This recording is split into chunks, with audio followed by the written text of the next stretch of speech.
Okay, what if I told you that one of the most basic ideas you have about yourself, the idea that you're in charge of your life because you can control your thoughts, is just wrong? What if that constant struggle for self-control isn't just useless, but it's actually the very thing causing most of our problems? So this pretty radical idea comes from the work of Dr. Michael Lukens. In this explainer, we're going to unpack his argument, which, let me tell you, it completely flips the script on modern psychology and pretty much every self-help book sitting on your shelf. You've heard this a million times, right? That little voice in your head, the one that says, just think positive, or if you can fix your thinking, you can fix your feelings and build the life you want. It's the foundation of so much advice we get. But what if that's not how we work at all?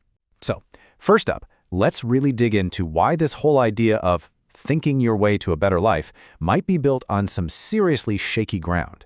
Yeah, Dr. Lukens does not mince words. He basically says this entire model we've been sold is, well, a crock. And to really see what he means, let's look at a classic tool we all use when we're trying to be rational.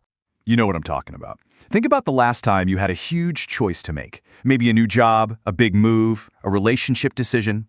I bet you grabbed a piece of paper to make a good old-fashioned logical pro/con list. We all do it. And we tell ourselves we're being these objective scientists, right? Just weighing the data. But come on, let's be real. Dr. Lukens points out that 9 times out of 10, we have a gut feeling before the pen even hits the paper. That list, it usually just becomes a way to justify what some deeper part of us already wants to do. And here is the fatal flaw in the whole pro-con list idea. We don't just count the pros and cons, we weigh them. You could have 20 pros for taking that new job. More money, better title, cool office. But if there's just one con, like I'd be moving away from my family, that single con can sink the whole ship. Dr. Lukens gives this emotional weight a name, meaning mass. And that invisible force, that's what's really making the decision. So if our logical thoughts aren't really in the driver's seat, then what is? Well, this brings us to the absolute core of this theory, a totally new way to think about what actually moves us. In this model, meaning isn't some fuzzy, abstract concept. No, it's a force, kind of like gravity. The things that truly deeply matter to you, they have mass, they have weight, and they create this gravitational pull that literally warps the space around you and dictates the path you take. Let me break it down. Some choices in your life have almost zero gravity. What color socks you wear today? Who cares? You feel like you have free choice because there's no real pull either way. But other things, your family's well-being, your sense of purpose, your security, these things have immense mass. They exert a powerful gravitational force that pulls you in a certain direction, whether your so-called rational mind likes it or not. And this leads to an amazing metaphor. Your will, your actual drive to do something, it isn't being created by that little voice in your head.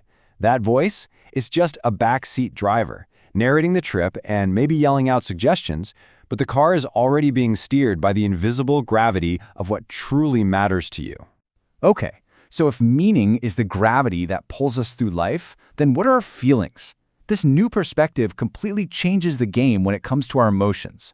Think about it. The old way of thinking tells us that our feelings, especially the difficult ones like anxiety or sadness, are the problem. They're just irrational noise that we need to shut up with our superior, logical minds. But what if that's like trying to smash your smoke detector with a hammer just because you don't like the noise it's making? This is the huge shift.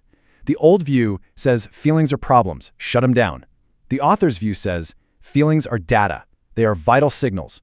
Think of your emotions as a biological GPS. They are constantly telling you where you are in relation to the things that have high meaning mass for you. That spike of anxiety isn't a glitch in your system. It's the GPS screaming, warning, potential threat to something you care about dead ahead. So let's put it all together. Your feelings are this incredibly sophisticated messaging system. First, they don't cause you to act. They show you that you're already being moved by the gravity of something meaningful. Second, they're showing your location relative to that thing. And third, the intensity of the feeling, from just a little worry to a full-blown panic, is just signaling how much meaning mass is on the line.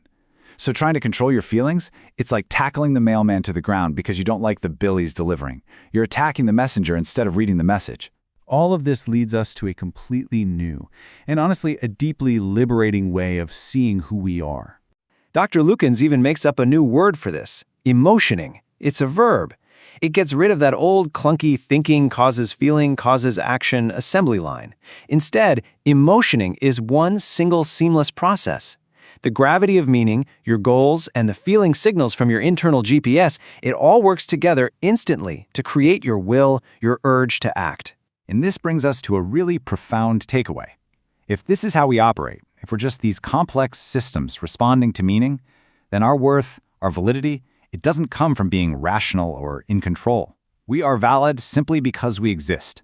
I love this quote from him. The worm is not a dumber version of me. A worm is a perfectly complete organism doing exactly what it's designed to do. And so are you. So, let's boil this all down to the absolute essentials. We've been taught to fight a war with ourselves, trying to beat our feelings into submission with our thoughts. But this whole struggle, it's based on a massive illusion.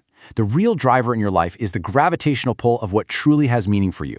Your feelings aren't the enemy, they are your most trusted guide.